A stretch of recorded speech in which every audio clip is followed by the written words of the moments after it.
Xo'sh, bola. Nima qiladigan bo'ldik? Sen baribir aytganimni qilmaysan-ku. Ya yig'ishtirlaring doim ikkalang urushgan. O'zi chaqirdingmi? 1 soat bo'ldi, javob bermayapti. Yaxshilab chaqirmagansan-da. Oy, qiynalyapti bechora. Doim shullayib yuradi. Soch to'kilyapti. Kal bo'lib qolmasak bo'ldi. Asabiy bo'lib qolgan. Shishib ketyapti. Rosa terlayapti. Chaqirmasak bo'lmaydi. Vo, ana keldi boyota. Nima bo'lyapti o'zi bu yerda? Nima to'polon, nima janjal? Qiynalyapsan, ko'ryapmiz.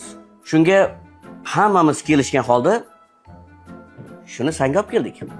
Nima qilaman endi buni? Shuni aytsang, quvvating bo'ladi, zubing bo'lmaydi, ishlaring kamayadi. Eng asosiysi organizming yod bilan to'yinadi. Asabing ham joyiga keladi. Sizda ham shunday muammolar bormi? Unda miyani aytganini qilib, izohlarda yod deb yozing. Bu videoni doim asabda yuradigan do'stlaringizga yuborib qo'ying.